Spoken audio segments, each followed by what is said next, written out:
Hello, very good morning, student. Today I am going to start about the next session of work, power and energy. Okay. Yesterday we have told about what is the work done, what are the conditions that happened about the work done, what are the properties of work done. Okay.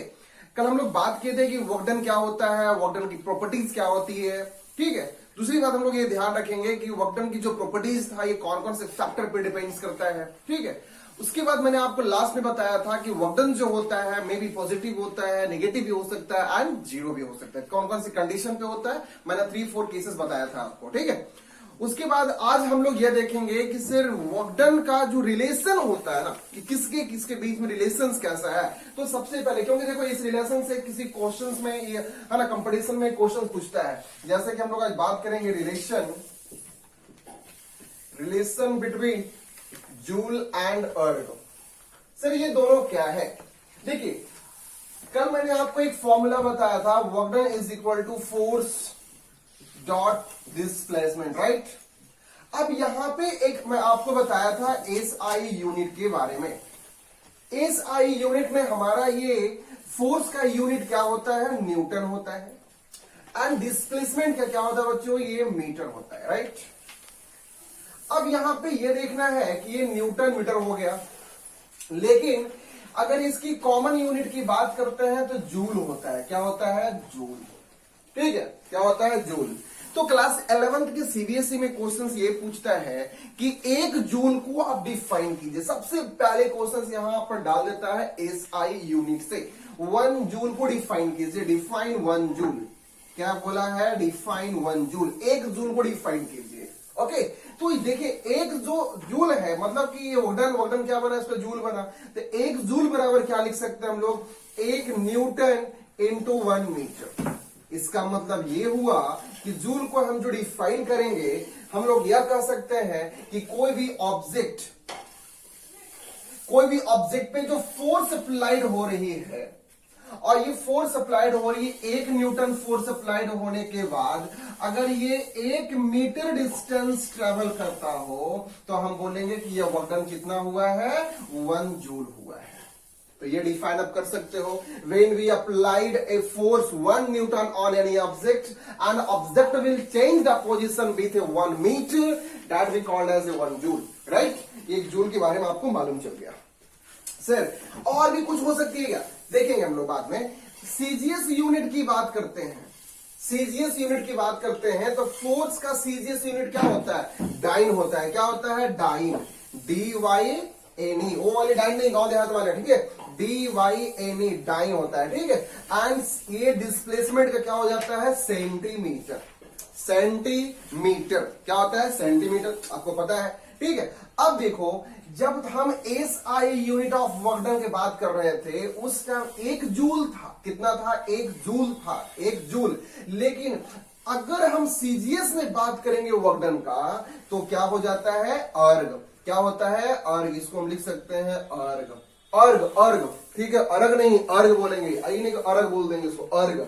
ठीक है. ERG अर्ग होता है. ठीक है. अब देखेंगे यहां पे कि सिर्फ एक अर्ग बराबर क्या लिख सकते हैं, 1 erg is equal to 1 dyne dot 1 centimetre. यहां से आप इस चीज को भी डिफाइन कर सकते हो. यहां से क्वेश्चन मैक्सिमम टाइम में छोटे छोटे कंपटीशन में पूछ ही देता है कि 1 जूल बराबर क्या होता है, 1 अर्ग बराबर क्या होता है. ठीक है. तो ये मैं आपको रिलेशन बता रहा हूं दोनों के बीच में कि जूल और अर्ग की क्या रिलेशन है. सर और भी चीज को देखेंगे. देखिए यहां पे मैं बात कर रहा हूं आपको कि 1 जूल बराबर 10 टू द पावर 7 अर्ग होता है. इस पॉइंट को आप नोट कर लेंगे. ये कैसे आया है मैं ऑलरेडी फर्स्ट चैप्टर में यूनिट एंड डायमेंशन में बता चुका हूं कि ये वैल्यू कैसे आया है, एमएलटी के वैल्यू से. है ना. यूनिट कन्वर्सन वाली जो पॉइंट बताया हूं वहां पे आप देख लोगे कि 1 जूल बराबर इतना अर्ग होता है. जैसे हम ये कर सकते हैं बच्चों, देखो अब अगर आपको निकालना है तो निकाल लो यार, कोई प्रॉब्लम नहीं है. देख लो यहां पे. ठीक है. 1 न्यूटन बराबर यहां पे कितना डाइन हो जाता है, 1 न्यूटन बराबर जो होता है 10 टू दी पावर 5 डाइन होता है. 1 न्यूटन बराबर 10 टू दी पावर 5 डाइन होता है. और यहां पे अगर हम सेंटीमीटर को देखेंगे मीटर में तो 10 टू दी पावर 2 आ गया, तो कितना हो गया 10 टू दी पावर 5 और 2 कितना हो गया 7, इसलिए 1 जूल बराबर कितना हो जाएगा बच्चों, 1 जूल बराबर 10 टू दी पावर 7 अर्ग होता है। क्लियर हो गया। सर इसकी और भी कोई वैल्यूज है, तो इसकी वैल्यूज हम लोग देखेंगे, किस चीज में देखेंगे वैल्यू हम लोग, ठीक है। आप कभी कभी इसको निकालोगे, एनर्जी निकालोगे, एनर्जी में ऐसे बताऊंगा आपको 1 किलोवाट आवर बराबर है ना, तो ये सब चीज को मैं आपको एनर्जी में बताऊंगा। तो यहां पे मैंने अभी क्या बताया हूं, रिलेशन बिटवीन जूल एंड अर्ग पे। जूल जो है एसआई यूनिट है वर्क डन का, अर्ग जो है सीजीएस यूनिट है वर्क डन का। जिस प्रकार से फोर्स का एसआई यूनिट क्या होता है, न्यूटन होता है, और फोर्स का सीजीएस यूनिट क्या होता है, डाइन होता है। तो 1 जूल बराबर 1 न्यूटन मीटर, 1 अर्ग बराबर 1 डाइन सेंटीमीटर। अगर इसकी कन्वर्सन करेंगे तो 1 जूल बराबर 10 टू दी पावर 7 अर्ग होता है। ये न्यूमेरिकल में बहुत ही यूज आएगा। ओके, तो ये आपके रिलेशंस हो गया। लिख लिए सारे बच्चे। चलिए अब हम लोग आज क्या टॉपिक क्लियर करने वाले हैं। आज हम लोग यह देखेंगे कि सर फोर्स की जो टाइप बताए आप, फोर्स का जो प्रॉपर्टीज बताए हैं, तो फोर्स का कौन कौन सी कंडीशन पे अप्लाइड होता है। पहले नंबर ये समझना है, फोर्स कौन कौन सी कंडीशन पे अप्लाइड होता है, तब जाकर वर्क डन होता है। ओके, तो यहां पर हेडिंग डालेंगे work done by different condition, work done by different condition. अलग अलग कंडीशन है, अलग अलग कंडीशन है वर्क डन का कवर करने का। जैसे मैं पहला काम बता रहा हूं आपको, वर्क डन ये मैं कल भी बात किया था, लेकिन आज एक्सप्लेन थोड़ा करेंगे। Work done by variable force. Okay, clear हो गया। दूसरा हमारा क्या पॉइंट है, work done by constant force. जब फोर्स कांस्टेंट होता है तब वर्क डन कैसा होता है, ठीक है। पहला क्या था हमारा, work done by variable force. जब वेरिएबल करेगा, कभी हम 5 न्यूटन फोर्स लगाएंगे, कभी 6 न्यूटन लगाएंगे, तब हमारा वर्क डन कितना से कैसे कवर करेगा। थर्ड वन है आपका वर्क डन बाय पुशिंग या पुलिंग। पुशिंग या पुलिंग, जब हम किसी ऑब्जेक्ट को अपनी ओर खींचते हैं, उसमें वर्क डन क्या होती है। जब हम अपने ऑब्जेक्ट को उस पर धक्का देते हैं, पुल करते हैं, तो ये समझना है कि उस टाइम वर्क डन क्या होती है, पुशिंग और पुलिंग के टाइम में। फोर्थ कंडीशन में समझना है work done by spring force. याद रखिएगा, इस चीज को मैं पहले भी आपको यूज कर चुका हूं न्यूटन्स लॉ ऑफ मोशन में, स्प्रिंग कांस्टेंट के बारे में, लेकिन यहां पर हम लोग फिर यूज करेंगे और फिर भी बाद में देखेंगे हम लोग एनर्जी वाले में स्प्रिंग फोर्स के टर्म में वर्क डन का कंडीशंस क्या होगा, ठीक है। 5th नंबर कंडीशंस हम लोग ये पढ़ेंगे आज, ठीक है। Conservative and non conservative force. Conservative force. वाह, इतने सारे पॉइंट हम लोग को अभी देखना है, और यही सारे क्वेश्चंस इसी पर आता है। ओके, क्लियर हो गया। अब देखो यहां पे ये बात है यार, देखो सारे जितने भी पॉइंट मैंने आपको बता रखा हूं, यहां पे एक चीज क्लियर हो रही है कि सर सभी चीज पे वर्क डन हो रही है, या फिर उस पर फोर्स अप्लाइड हो, या फिर फोर्स हमारी वेरिएबल्स हो, कांस्टेंट हो, ठीक है। पुश भी करेंगे, पुल भी करेंगे, फोर्स अप्लाइड होगा। स्प्रिंग है, किस स्क्वायर का स्प्रिंग है, ठीक है, या फिर एक रड है, उस पर हम फोर्स अप्लाइड कर रहे हैं, वो भी क्या हो रही है, फोर्स अप्लाइड हो रही है, वर्क डन काम करेगा। कंजर्वेटिव और नॉन कंजर्वेटिव फोर्स है, इसका मतलब है कि ये सारे पे वर्क डन होगा। तो एक चीज को आप माइंड मेकअप कर लो। माइंड मेकअप क्या करना है, वर्क डन जो होता है, अगर यहाँ पे वर्क डन उस टाइम इंक्रीज करता है जब फोर्स इंक्रीज होती है, जब फोर्स इंक्रीज होती है। जब आप फोर्स इंक्रीज करोगे वर्क डन इंक्रीज होगा। सर क्या ये सही है? नहीं, ऐसा नहीं कह सकते हैं कि यह सही है। ये भी 2 फैक्टर पे डिपेंड करता है। डिपेंड किस पे करता है, तो वर्क डन डिपेंड करता है, आपको डायरेक्टली प्रोपोर्शनल होता है किसका, फोर्स का। इसका मतलब है कि फोर्स इंक्रीज करेगा, वर्क डन भी इंक्रीज करेगा। सर और भी किस पे होता है, तो वर्क डन इंक्रीज करता है उस टाइम जब हमारा डिस्प्लेसमेंट भी क्या करता है, इंक्रीज करता है। इसका मतलब ये हो गया कि वर्क डन जो है ना, ये मत समझना कि वाईफाई लिखा हुआ नहीं, ये इंक्रीजमेंट का साइन है बाबू। ये क्या है? इंक्रीजमेंट। ये मत कहना कि वाईफाई लिखा हुआ है, ठीक है? वाईफाई हाईफाई नहीं है यहाँ पर। ओके, यहां पे कहने का मतलब क्या है कि वर्क डन जब इंक्रीज करता है तो फोर्स भी इंक्रीज करेगा। इसका मतलब है कि जब हम किसी ऑब्जेक्ट पे फोर्स ज्यादा अप्लाई करेंगे, जब हम ज्यादा फोर्स लगाएंगे तो डिस्टेंस भी ज्यादा कवर करेगा। जब ज्यादा डिस्टेंस कवर करेगा तो वर्क डन भी हमारा ज्यादा होगा। ओके, जैसा कि 50 केजी का एक ऑब्जेक्ट है और यहां पे हम क्या करेंगे, एक छोटा बच्चा को बोलेंगे कि 50 केजी ऑब्जेक्ट को तुम यहां से वहां पहुंचा दो। अरे यार देखो, अब 50 केजी का एक पैकेट है, एक बोरा है, एक पैकेट है। अब यहां से एकदम छोटा बच्चा, 10 साल का बच्चा है, ठीक है? 10 साल का बच्चा है, इस पे ये फोर्स कितना लगा सकता है? Maximum sir, maximum 20 Newton. ये बहुत छोटा है यार, उसकी वेट बहुत कम है, उसके डिपेंड करता है यार। हर 20-25 केजी का, चलो मैं मानता हूं 40 केजी का है, वो बच्चा 40 केजी का है, 40 न्यूटन फोर्स लगा रहा है, नीचे की ओर फोर्स कितना हो जाएगा आपको ये? तो यहां पे ये समझना है कि 50 केजी ऑब्जेक्ट को 40 केजी वाला बच्चा उठाएगा, तो फोर्स तो यहां कम जाएगा ना। जब फोर्स कम जाएगा तो वर्क डन भी कम होगा, बहुत कम दूरी जाएगा। इसका मतलब है कम डिस्टेंस जाएगा तो डिस्टेंस भी कम डिस्टेंस कवर करेगा। इसलिए वर्क डन जब भी कवर करता है ये फैक्टर पे करता है। तो एक एक करके हम लोग इस बात करेंगे कि वर्क डन बाय वेरिएबल्स क्या होता है सर, ठीक है? वर्क डन बाय कांस्टेंट्स क्या होता है, ठीक है? आप लोग गौर कीजिएगा, इस पे न्यूमेरिकल रहता है, इसलिए मैं सारे डिटेल्स बता रहा हूं। चलो लिख लीजिए इसको, मैं इसको साफ कर देता हूं अभी।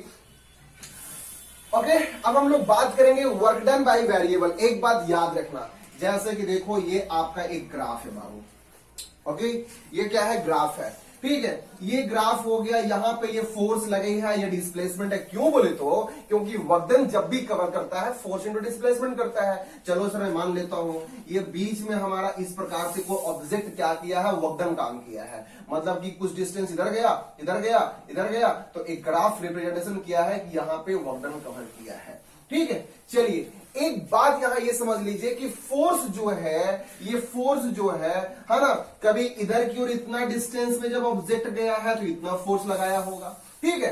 तो यहां पे मैंने आपको कल बता रखा था वर्क डन जो होता है ना, एफ डॉट एस होता है, एफ डॉट एस होता है। लेकिन यहां पे वेरिएबल है, देखो नाम समझो, पहले नाम समझो। वेरिएबल, वेरिएबल मतलब है कि यहां पे फोर्स कुछ लगा है, यहां कुछ लगा होगा, यहां कुछ लगा होगा।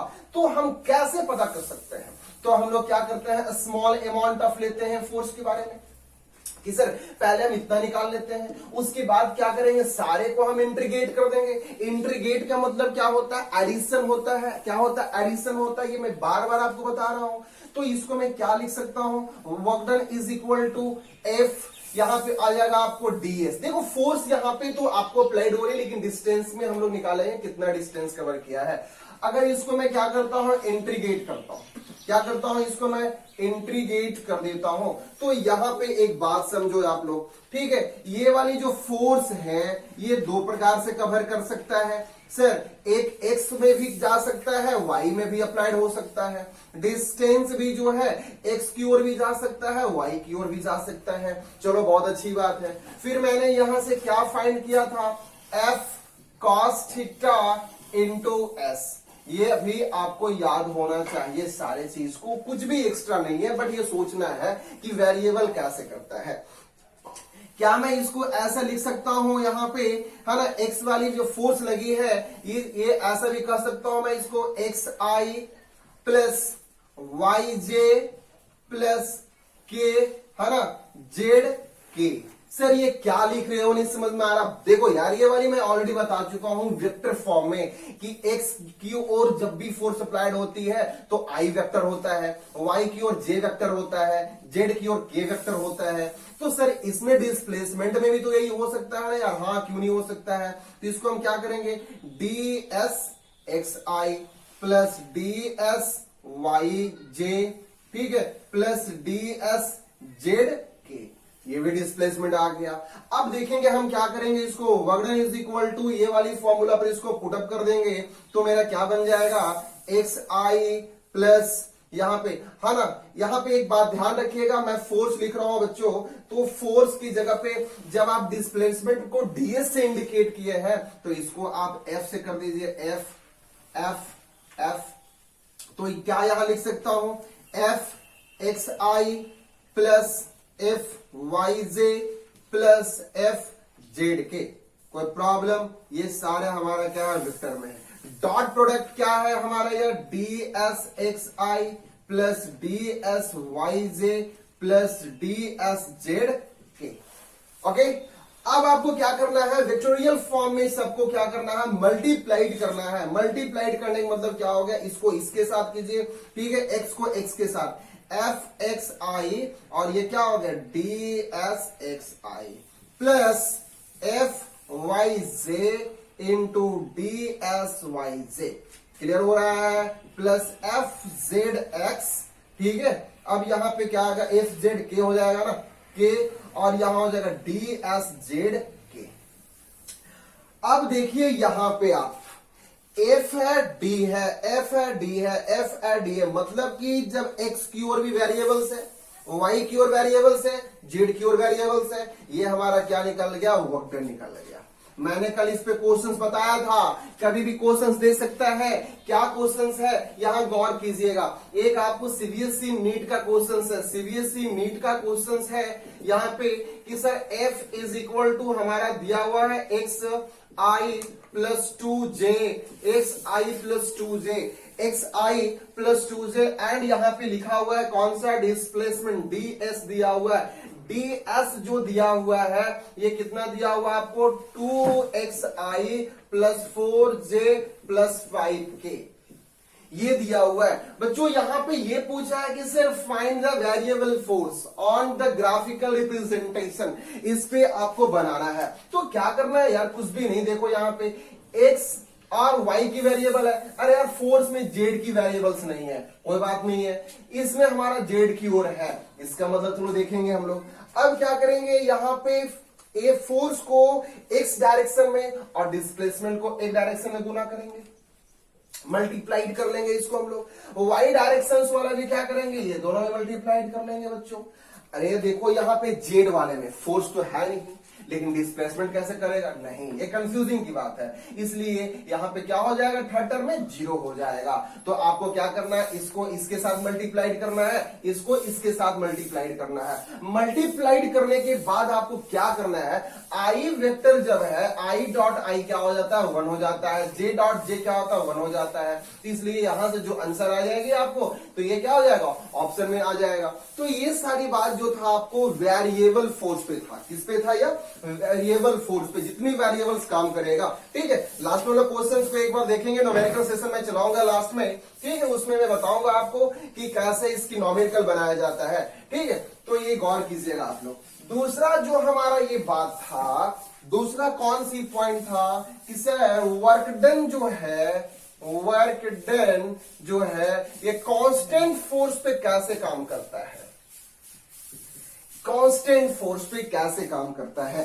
तो कांस्टेंट फोर्स करने का मतलब ये हो गया कि सपोज यहां पे एक हमारा कोई लेंथ है, ठीक है, और मतलब कह सकते हैं ये फोर्स हो गया बच्चों, ये डिस्प्लेसमेंट है। सर यहां से यहां तक हम एक लेते हैं, ये शॉर्टकट डिस्टेंस लेते हैं, ठीक है। चलो यार यहां पे हम एक थीटा ले लेते हैं। अगर सर यहां से कोई एक ऑब्जेक्ट को हम नीचे की ओर फेंक रहे हैं, नीचे की ओर फेंकते हैं, तो क्या होता है, यहां पे आएगा, ऑब्वियसली यहां पे आएगा। तो यहां पे आएगा, तो जब ये ऑब्जेक्ट यहां पहुंचेगा तो नीचे की ओर फोर्स लगाएगा, यहां भी नीचे लगाएगा, यहां भी नीचे लगाएगा, यहां भी नीचे लगाएगा, यहां भी नीचे लगाएगा। किसी भी पॉइंट पे ऑब्जेक्ट पहुंचेगा तो फोर्स नीचे की ओर अप्लाइड होगा। नीचे की ओर जो फोर्स अप्लाइड होती है वो कितना होती है, mg होता है। ये तो कांस्टेंट हमारा है यार, ये क्या है, कांस्टेंट है। तो हम लोग एक बात करेंगे कि ये वाली जो कंडीशन में क्या होता है सर, कि जब भी कभी, जैसे इसको ले लेता हूं A B C, ठीक है, चलो ऐसा लेता हूं। अगर हम ये देखेंगे सर कि कोई भी object, if object dropped, if object dropped from some height, अगर कोई ऑब्जेक्ट को ऊपर से नीचे की ओर गिराया जा रहा है, तो उस कंडीशन में जो वर्क डन होता है F इंटू एस, तो हमारा ये फॉर्मूला है बच्चों। लेकिन यहां पे F कितना है, mg है, और एस तो हमारा डिस्टेंस उस टाइम यूज करते हैं जिस टाइम कोई भी ऑब्जेक्ट हॉरिजॉन्टल प्लेन पे होता है, लेकिन यह ऑब्जेक्ट कैसी है, वर्टिकल प्लेन पे है, तो इसकी भी कुछ अपनी हाइट है, इसकी भी कुछ अपनी हाइट है, सारे ऑब्जेक्ट का अपना अपना कुछ हाइट है। इसका मतलब ये कुछ हाइट से गिराया जा रहा है, तो यहां पे एस क्या लग जाएगा, यहां से एच लग जाएगा। कोई प्रॉब्लम? चलिए सर ये क्लियर हो गया। तो हम ऐसे लिख सकते हैं M G H.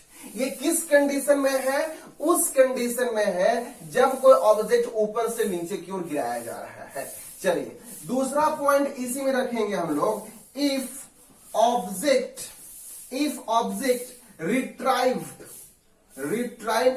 From ground, मतलब कि अगर हम कोई ऑब्जेक्ट को नीचे की ओर गिराते हैं और नीचे से ऑब्जेक्ट जब ऊपर की ओर उछल जाता है, जैसे एक बॉल है, कोई छत पे कोई बच्चा है, वो क्या किया, बॉल को नीचे की ओर ड्रॉप किया, अब उस बॉल क्या करता है, ऊपर की ओर ड्राइव करता है, तो उस कंडीशन में वर्क डन क्या होगा? अरे यार देखो उस कंडीशन में क्या होगा आपको, जब यहां बॉल आया तो अंडर ग्रेविटी है ना, इसको ऐसे लिख सकते हो अंडर ग्रेविटी वर्क डन आप कर सकते हो। देखो जब अंडर ग्रेविटी वर्क डन हो, वर्टिकल प्लेन पे मोशन कर रहा है, तो फोर्स हमारा वही रहेगा, क्या रहेगा, mg। क्लियर हो गया? लेकिन ये हाइट भी वही है, हाइट अपोज कर रहा है, उसको क्या कर रहा है, अपोज कर रहा है।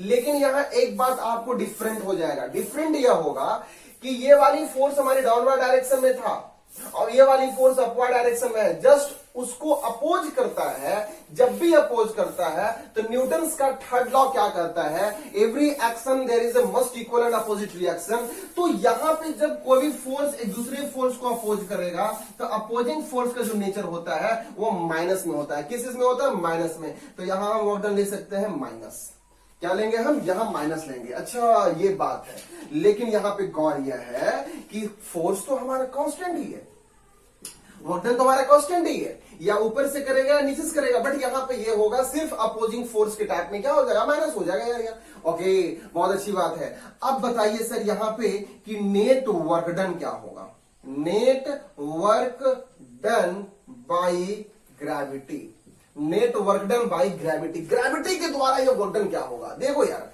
एक बार क्या किया था, ऊपर से नीचे आ रहा था, चलो लेता हूं ए टू बी आया, प्लस एक वर्क डन क्या होगा, बी से ए की ओर गया, ए से बी की ओर आया और दूसरा ऊपर की ओर गया, बी से ऊपर की ओर गया, बी टू ए गया। अब देखो ए टू बी हमारा क्या है, एम जी एच है, प्लस यहां पे बी टू ए क्या है, माइनस एम जी एच है, minus M G H. Okay अब देखिए M G H plus minus minus M G H क्या हो गया, जीरो। इसका मतलब है सर कि कोई भी ऑब्जेक्ट जिस पोजीशन से आ रहा है और उधर ही की ओर अगर रिट्राइव कर जाता हो तो उस टाइम वर्क डन क्या होता है, जीरो होता है। क्या होता है, नेट वर्क डन जीरो होता है। ये बात आपके कौन सी थी, वर्क डन कांस्टेंट फोर्स का कंडीशन था। ओके क्लियर हो गया सबको? चलिए बहुत अच्छी बात है, इसको आप लिख लीजिए, हमेशा वैल्यूज को याद रखिएगा। न्यूमेरिकल में पूछता है कि सर वर्क डन कांस्टेंट का क्या होता है, ठीक है, वेरिएबल का फोर्सेस क्या होती है, इसलिए ऑब्जेक्टिव क्वेश्चंस के लिए है, आप केयर कीजिएगा। ये लास्ट सेशन में, वीडियो के लास्ट सेशन में मैं इसका नोट्स डाल दूंगा, ठीक है, अभी नहीं, मैं लास्ट से नोट्स डालूंगा, आप इसको देखिएगा और इसमें जो आपको थ्रॉटली जो है ना उस चीज को मैं फोकस करके मैं दे रहा हूं, ठीक है। तीसरा पॉइंट आपके पास कौन सा था, वर्क डन और की कौन कंडीशन है, तो वर्क डन है ना, depend work done on pushing and pulling. इस कंडीशन पे भी वर्क डन का डिफरेंट लगता है ना, डिफरेंट वर्क डन कवर करता है। सर ये कैसे कवर करेगा, एक बार फिर देख लीजिए आप लोग। यह आपके पास एक सरफेस है, यहां पे क्या है, एक ऑब्जेक्ट है। यहां पे जब ऑब्जेक्ट है तो ये फोर्स, अब देखिए क्या लग रहा है बच्चों, इधर की ओर फोर्स लग रहा है, सर मैं मान लेता हूं। पीछे की ओर क्या लग रहा है, याद कीजिएगा, फ्रिक्शन लग रहा है। ऊपर की ओर क्या लग रहा है, नॉर्मल है। नीचे की ओर क्या है, एमजी है। बात समझ में आ गया? अब देखिए यहां पे जब भी हम फोर्स अप्लाइड कर रहे हैं तो यहां पे कुछ एंगल फॉर्मेशन होती है, आपको मैं पहले बता रखा हूं। ऊपर की ओर ये कौन सी वेरिएबल्स हो जाएगा, mg sin थीटा हो जाएगा, mg sin थीटा हो जाएगा। क्लियर हो रहा है बात आपको?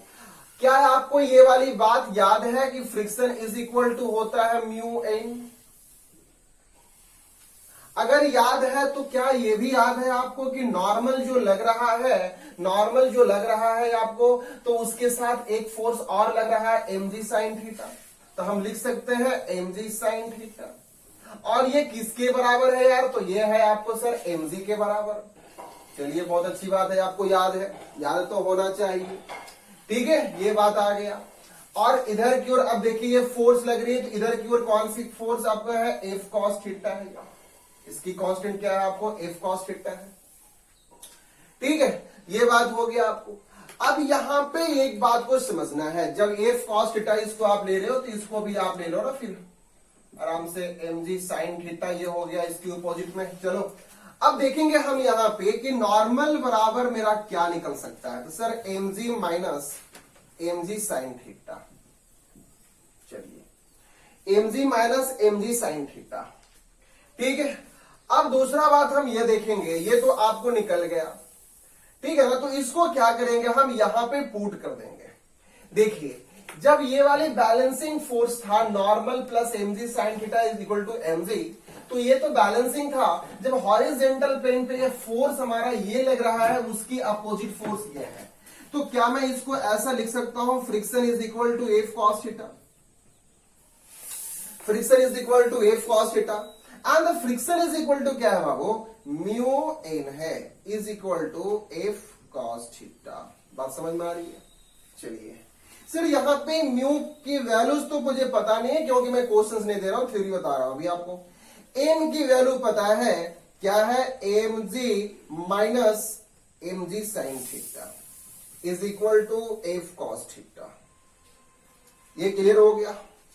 ठीक है, अब यहां से हम क्या करेंगे, अगर इसमें मल्टीप्लाइड करते हो mu mg minus mu mg sin theta is equal to F cos theta, F cos theta. बात समझ में आ रही है? तो यहां से आपको फोर्स निकालना है। ठीक है, क्या निकालना है, फोर्स निकालना है।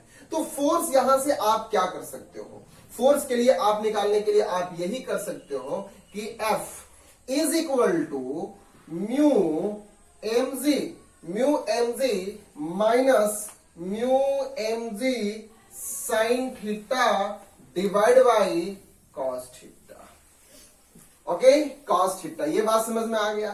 ठीक है, कभी कभी किसी बुक्स में ऐसा भी लिखा रहेगा, यहां पे mg sin थीटा की जगह रहेगा आपको F sin थीटा, क्योंकि F की cos थीटा इधर है, इसकी वर्टिकल कंपोनेंट में क्या आएगा, F sin थीटा आएगा। तो यहां पर भी आप ऐसा भी देखोगे, mu mg minus mu F sin theta divide by cos theta. तो आप चिंता मत करना, F की वैल्यू जो है mg है। ठीक है, तो ये मेरा फोर्स निकल गया। क्या कर रहे हैं हम, पुल कर रहे हैं, पुलिंग कर रहे हैं, पुलिंग की ओर हम निकाल रहे हैं। ये क्या निकाल रहे थे, पुलिंग क्यों निकाल रहे थे। लेकिन अगर हम बात करेंगे, इसको मैं इधर हटा देता हूं, दोनों बात सेम ही है।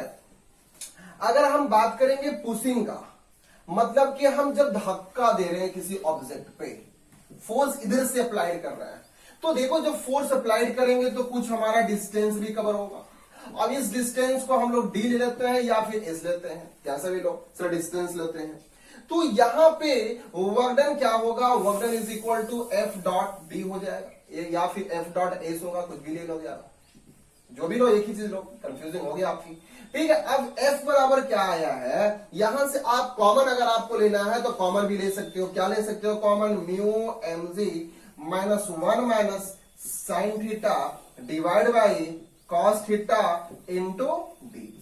ये वाली जो वर्क डन निकल गया आपको किस चीज का, जब भी कोई ऑब्जेक्ट को अगर आप क्या कर रहे हो, ठीक है, पुशअप कर रहे हो, तो उस टाइम में वर्क डन ये आपको फाइंड करना होगा। ठीक है, जब पुलिंग कर रहे हो तो फोर्स ये निकल जाएगा, इसमें आप डिस्टेंस लगा सकते हो। तो ये जो है work done on pushing and pulling पे है। ठीक है, ये बात क्लियर हो गया आपको, हो गया सर ये बात समझ में? चलिए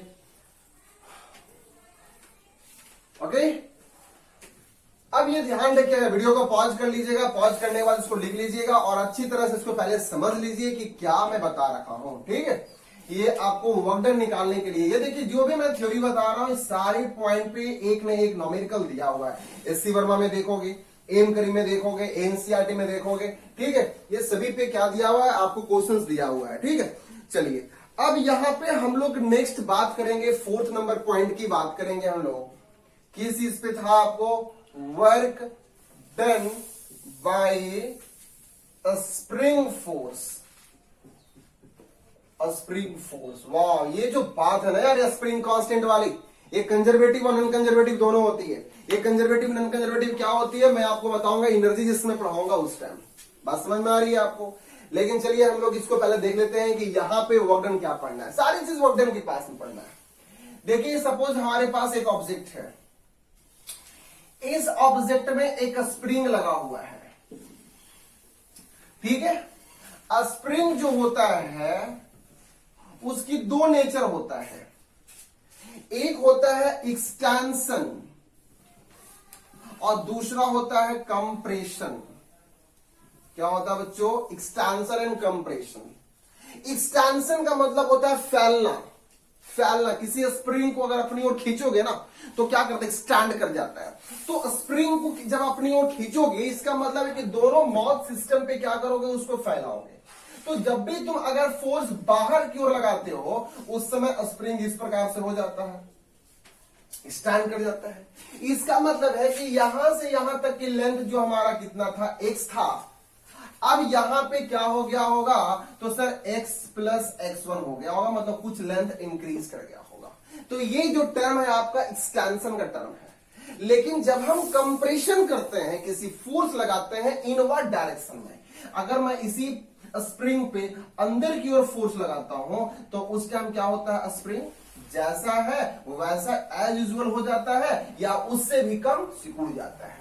तो ये वाली जो आपकी जो प्रॉपर्टीज है कंप्रेशन की है, ये वाली जो है एक्सटेंशन का है। मतलब स्प्रिंग दो प्रकार का होता है, ठीक है। इस पे दो प्रकार की फोर्स लगती है। जब भी जैसे कि वेटिंग मशीन है, वेटिंग मशीन पर अगर आप सपोज आपको किसी चीज को वेट करना है, 5 kg अगर वेट करना है तो उसमें जो स्प्रिंग लगा हुआ रहता है ना, जैसे वेट जाएगा, जैसे उस पर फोर्स लगेगा स्प्रिंग क्या करेगा, स्टैंड कर जाएगा, ठीक है। जब वेट को हटा दोगे फिर क्या करेगा, सिकुड़ जाएगा। तो सर इस पे जो फोर्स लग रही है ना, जो चेंजिंग हो रही है, ये कैसे हो रही है, जिस इसके बारे में हम लोग ये बात करेंगे। ये बात समझ में आ गया आपको, ठीक है। तो यहां पे ये समझना कि ये जो चेंजिंग हो रही है, पहले हमारा x था, फिर हो गया इतना हो गया। तो ये जो चेंजिंग जो आप देख रहे हो, चेंजिंग ऑफ लेंथ को क्या बोलते हैं, डेल x से हम लोग इंडिकेट करते हैं, changing of length of spring, spring, ठीक है। चेंजिंग ऑफ लेंथ, ये लेंथ, स्प्रिंग की लेंथ को जो चेंज कर रहे हैं बच्चों, ये क्या है, हम लोग डेल एक्स से इंडिकेट करते हैं। क्लियर हो गया।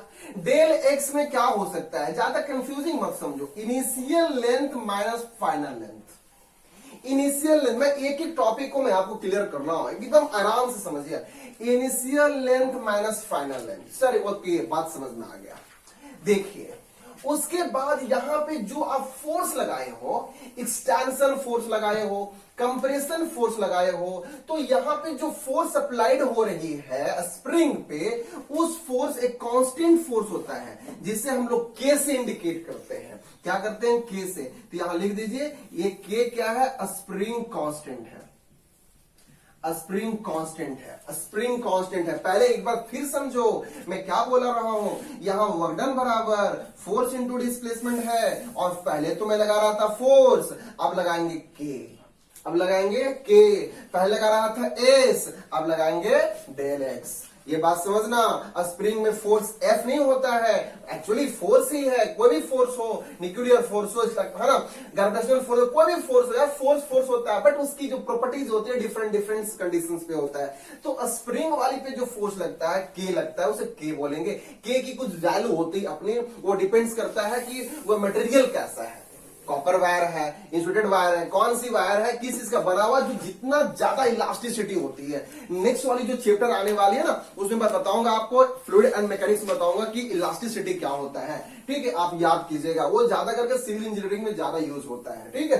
तो ये बात मैं बता रहा था कि यहाँ पे फोर्स जो है ना, ये फोर्स एज यूजुअल वाली वर्क डन है, लेकिन स्प्रिंग में हम लोग के का यूज करेंगे। यहाँ डिस्प्लेसमेंट एस था, यहाँ यूज करेंगे किसका, डेल एक्स का।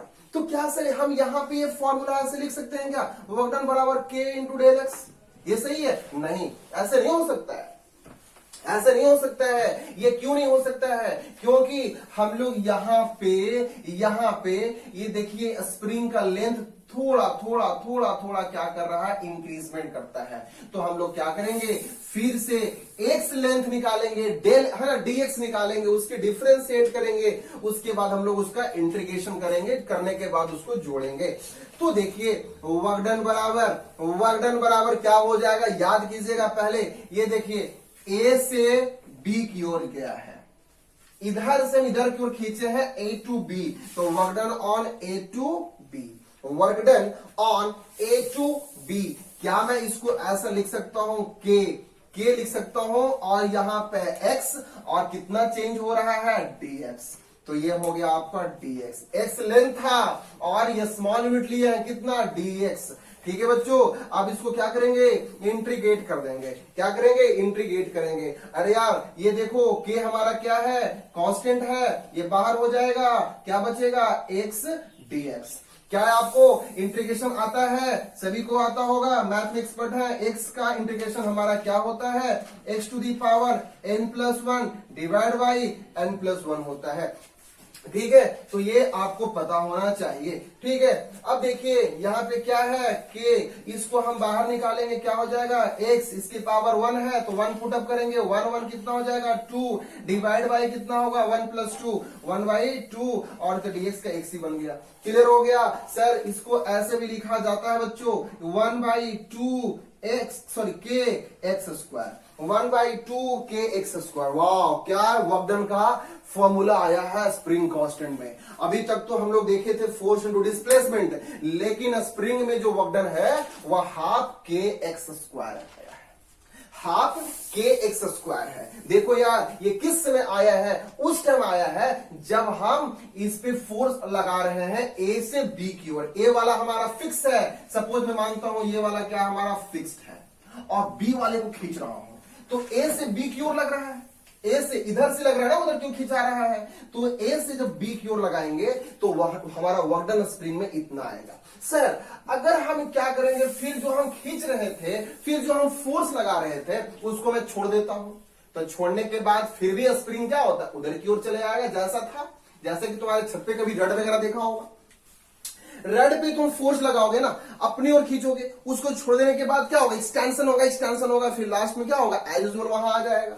तो इसका मतलब है कि वर्क डन हमारा बी से ए की ओर भी आएगा। क्यों नहीं आएगा, ए से बी की ओर गया तो एक्सटेंशन बोल दिए थे, लेकिन बी से ए की ओर, जब हम बी से फोर्स लगाएंगे ए की ओर तो क्या हो जाएगा, कंप्रेशन हो जाएगा। तो क्या वहां नहीं आ सकता है, वो वहां भी आ सकता है। तो सर उसकी भी क्या फॉर्मूला होगा, उसका फॉर्मूला यही होगा, लेकिन फोर्स क्या कर रहा है, अपोज कर रहा है, फोर्स कर रहा है, अपोज कर रहा है। तो यहां पे क्या हो जाएगा बच्चों, 1/2 के एक्स स्क्वायर, 1/2 के एक्स स्क्वायर। ये क्या है, फोर्स अपोजिंग है, फोर्स अपोज किया है।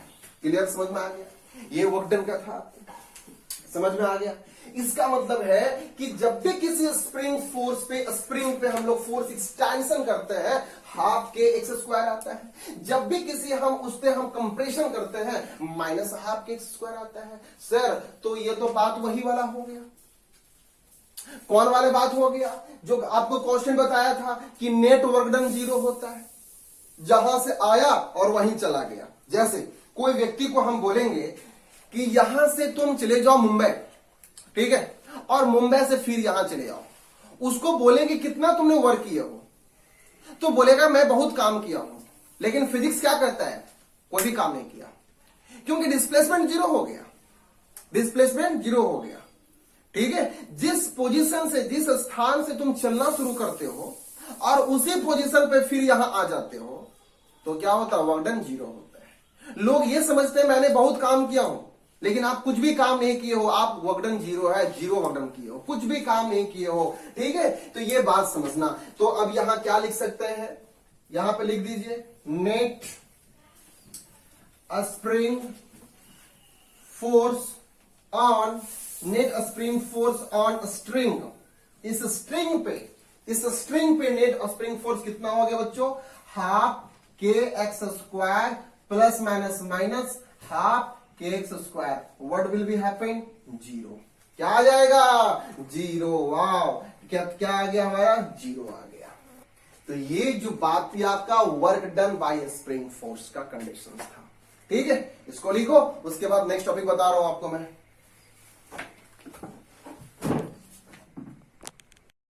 ओके, हो गया। देखिए अब ये वर्क डन का हम लोग की लास्ट टॉपिक है। ठीक है, ये कौन सी टॉपिक है, conservative force and non conservative force. Okay, conservative force किसे कहते हैं यार, एक बार समझो पहले। कंजर्वेटिव फोर्स उसे कहते हैं जो एक ऑब्जेक्ट दूसरे ऑब्जेक्ट के बीच में कांटेक्ट नहीं होता है। सर ये कौन सी बात है, अभी तक तो आप बोले थे कि वर्कडन जो कवर करेगा एफ इंटू एस होगा, मतलब कि जब भी आपने डिफाइन दिया था आप ही बात चेंज कर रहे हैं। नहीं यार, यहां पे डिफाइन देखो। फोर्स मैंने क्या बोला था कि when we are applied is some external force, then object will move some distance, object will change some position from one point to the another point, then work done will happen, right? Is it right? Okay, but कोई जरूरी तो नहीं है ना कि force हमारा सिर्फ contact ही होता है। कोई ऐसी कंडीशन तो नहीं हो सकता ना यार। आपको ये बचपन क्लास में पढ़े होंगे या फिर मैंने आपको थर्ड वाले या फोर्थ वाले में बताया होगा कि फोर्स की दो टाइप होता है, एक होता है कांटेक्ट, दूसरा होता है नॉन कांटेक्ट। आखिर नॉन कांटेक्ट भी तो एक फोर्स ही होता है ना, जैसे आगे electrostatic force, gravitation force, magnetic force.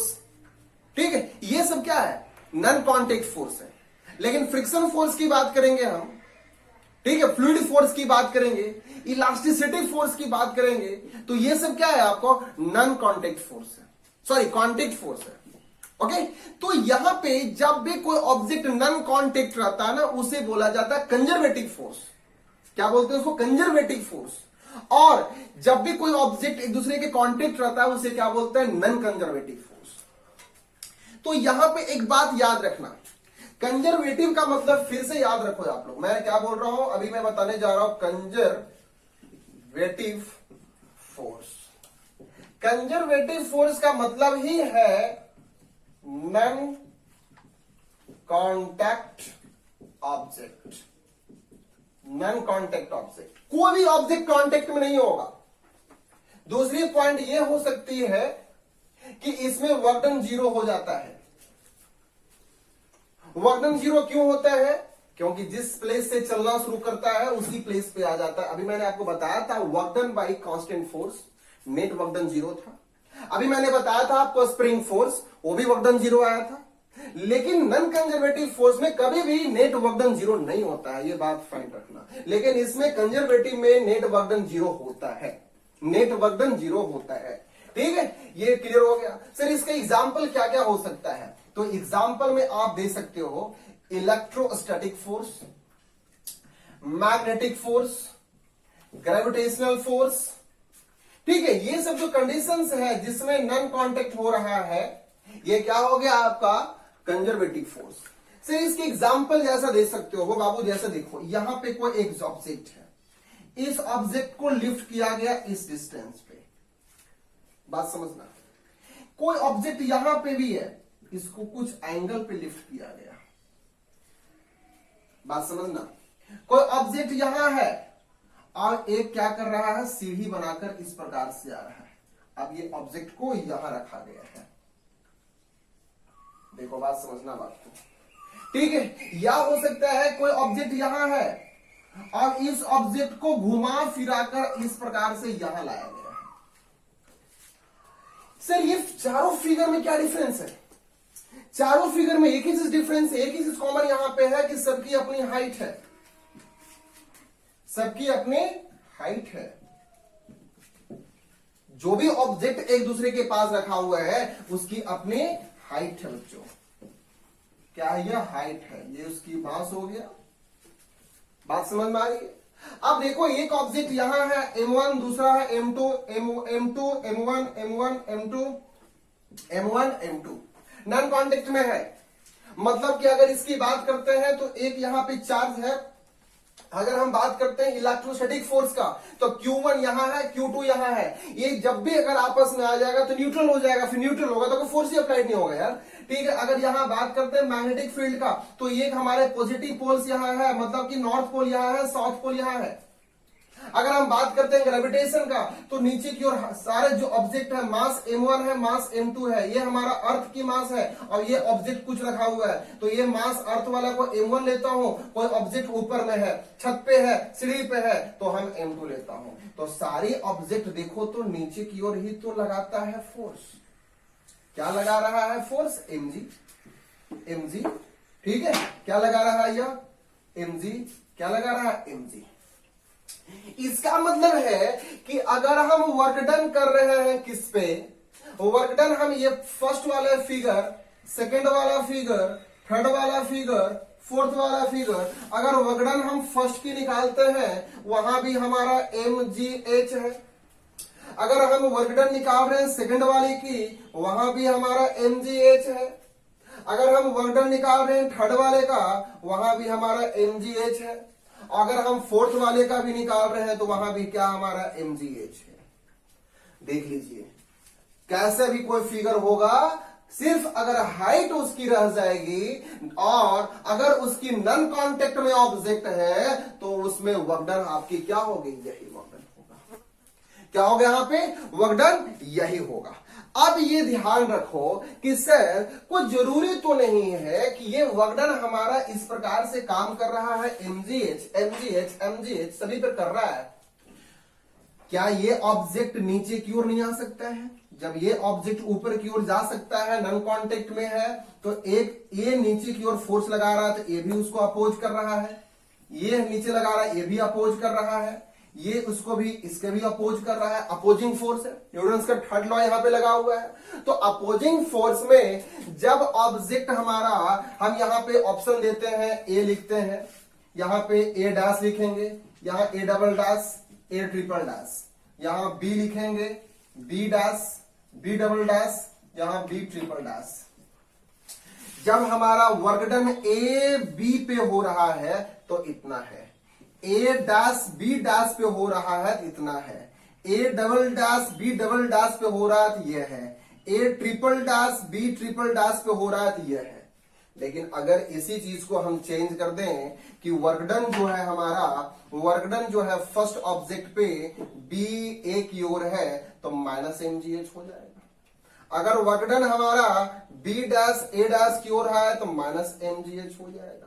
Work done हमारा B double dash A double dash पे है, तो माइनस mgh हो जाएगा। वर्क डन हमारा B triple dash A triple dash पे है, तो माइनस mgh हो जाएगा, क्योंकि दूसरे का जस्ट नॉन कॉन्टेक्ट में।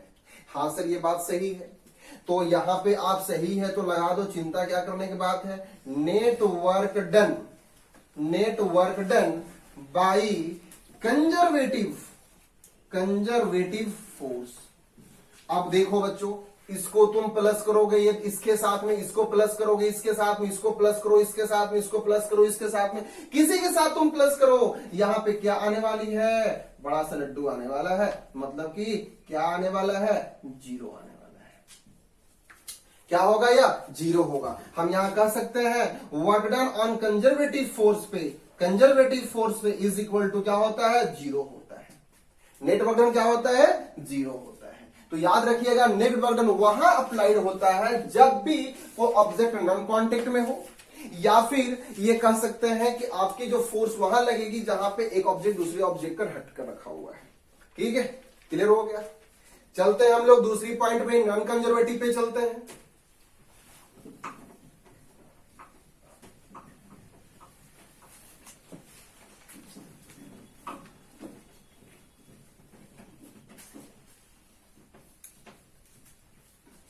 दूसरा हम लोग बात करेंगे किस चीज का? नॉन कंजर्वेटिव की बात करेंगे। तो नॉन कंजर्वेटिव फोर्स में क्या होता है, एक बार गौर करना है। जैसे देखो, यहां पे क्या हम लोग बात करने जा रहे हैं? Non conservative force. ओके, यहां पे हमारे पास एक ऑब्जेक्ट रखा हुआ है, एक ऑब्जेक्ट यहां भी है, ये इधर की ओर फोर्स अप्लाइड हो रही है, इधर की ओर फोर्स अप्लाइड हो रही है, मतलब फोर्स कब अप्लाइड होता है? जब एक ऑब्जेक्ट दूसरे ऑब्जेक्ट में कांटेक्ट रहता है, कह सकते हैं कि यह कांटेक्ट फोर्स है। एग्जाम्पल क्या दे सकते हैं? जब कांटेक्ट होता है तो पीछे की ओर क्या लगता है? फ्रिक्शन लगता है बच्चों। इसका मतलब फ्रिक्शन फोर्स हमारा क्या है? नॉन कंजर्वेटिव है। फ्रिक्शन फोर्स हो गया। फ्लूइड फोर्स, फ्लूइड फोर्स मतलब क्या हो गया? कभी कोई फ्लूइड अगर गिरा रहता है किसी सरफेस पे तो वो क्या करता है? स्लाइडिंग करता है और कांटेक्ट रहता है सरफेस पे ही, ऐसा नहीं करता कि वो बाहर निकल जाता, नहीं। तो फ्लूइड फोर्स लगा सकते हो, फ्लूइड फोर्स भी हो गया। तो इस प्रकार की फोर्स को बोलते हैं नॉन कंजर्वेटिव फोर्स। अब देखो यहां पे क्या है, work done is equal to क्या लगाएंगे यहां पे? एफ डॉट एस होता है वर्क डन की फॉर्मूला, सर सबको पता है, बहुत पहले जान लिए हम लोग हैं। फोर्स बराबर क्या हो जाएगा यहां पे? Mu M G, mu M G पता है आपको, फ्रिक्शन फोर्स। एंड यहां पे एस क्या दिया हुआ है? एच, या फिर एस लिख रहने दो, एस है।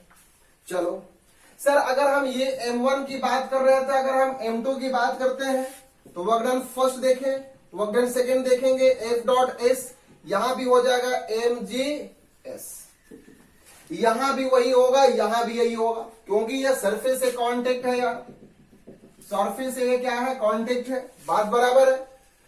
अब हम क्या करेंगे? जब हम नेट वर्क डन निकालेंगे, नेट वर्क डन निकालेंगे, work done 1 plus work done 2 को ऐड करेंगे तो क्या होगा? ये इज नॉट इक्वल टू 0 होता है। कैसे इज नॉट इक्वल टू 0 होता है? देख लीजिए यहां पे mu M G S plus mu M G S is equal to not 0, really में है। ये कितना बन जाएगा? 2 mu M G S is not equal to 0। Clear हो गया? देख लो यहां पे सब, ठीक है। इसमें कोई भी ऐसी कंडीशंस नहीं है कि हम इसको रिट्राइव कर रहे हैं, नहीं। ये फोर्स आगे जा रही है, पीछे की ओर फ्रिक्शन तो है, फ्रिक्शन फोर्स तो मैं लिया हूं यार। डिस्टेंस कितना ट्रेवल कर रहा होगा? सर प्रत्येक डिस्टेंस ट्रेवल कर रहा होगा। चलो डिस्टेंस ट्रेवल कर रहा है तो यहां पे नेट वर्क डन क्या होता है? 0 नहीं होता है। तो ये बात हो गया आपको नॉन कंजर्वेटिव फोर्स और कंजर्वेटिव फोर्स का। इस चीज को हम लोग फिर भी यूज करेंगे एनर्जी वाले टर्म में। कब यूज करेंगे? एनर्जी में हम लोग इसको फिर यूज करेंगे, लेकिन उतना नहीं होगा, ठीक है। बस ये याद रखिएगा, है ना। कल मैं बताऊंगा आपको, कुछ न्यूमेरिकल बताऊंगा, क्योंकि वर्क डन आज खत्म हो गया है, वर्क डन आज पूरी कंप्लीट हो चुका है। तो कल हम लोग आज स्टार्ट करने जा रहे हैं, कुछ न्यूमेरिकल बात करेंगे और एनर्जी का इंट्रोडक्शन दूंगा, ठीक है। एनर्जी का इंट्रोडक्शन दूंगा। Okay, thank you guys, thank you everyone.